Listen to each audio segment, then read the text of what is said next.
আজকে আমি তোমাদের সাথে এমন একটা ভিডিও শেয়ার করছি যেটা একটা ইনকমপ্লিট ট্যুর ভিডিও, আবার বলতে পারো এটা একটা শিক্ষামূলক ভিডিও। আমি সবসময় বলে থাকি যে কোনো জায়গায় যাওয়ার আগে সেই জায়গাটা সম্পর্কে রিসার্চ করা খুবই দরকার, বিশেষ করে সেই জায়গায় যে জায়গায় দ্বিতীয়বার যাওয়ার সম্ভাবনা নেই। কারণ তোমরা যদি রিসার্চ করে না যাও তাহলে তোমাদেরও আমাদের মতো একই অবস্থা হবে। আর কেন বলছি এই কথা, তাহলে আজকের আমার গল্পটা বলি শোনো। আসলে আমরা গেছিলাম ফিলিপ আইল্যান্ডে ঘুরতে। সেখানে প্ল্যান ছিল যে আমরা ক্যাঙ্গারু দেখবো, বিচে যাব, চকলেট ফ্যাক্টরিতে যাব, পেঙ্গুইন প্যারেডে যাব।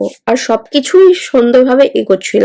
আর আমার মেন আকর্ষণ ছিল যে চকলেট ফ্যাক্টরিতে গিয়ে চকলেট কিভাবে বানানো হয় সেই ট্যুরটা দেখার। আমরা চকলেট ফ্যাক্টরিতে গেছিলামও, কিন্তু চকলেট ফ্যাক্টরির ওই ট্যুরটা লাস্ট এন্ট্রি টাইম ছিল হচ্ছে 4টের সময়, আর আমরা পৌঁছেছিলাম 4:09। মানে আমরা চাইলে হয়তো অন্য জায়গায় টাইমটা কমিয়ে এখানে তাড়াতাড়ি 4টের আগেই পৌঁছাতে পারতাম, কিন্তু যেহেতু আমরা রিসার্চ করে যাইনি যে লাস্ট এন্ট্রি টাইম কটায়, সেই জন্য আমরা এই ট্যুরটা দেখতে পারিনি। আর বিদেশিদের কাছে 4টের সময় লাস্ট এন্ট্রি টাইম মানে 4টের সময় এন্ট্রি করতে হবে। তা থেকে 1 মিনিট 2 মিনিট লেট হয় তাহলে তোমাকে এন্ট্রি করার কোনো সুযোগ দেবে না।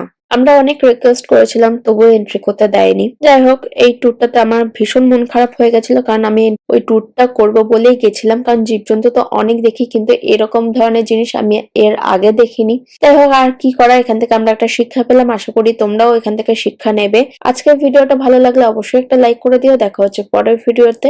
টাটা।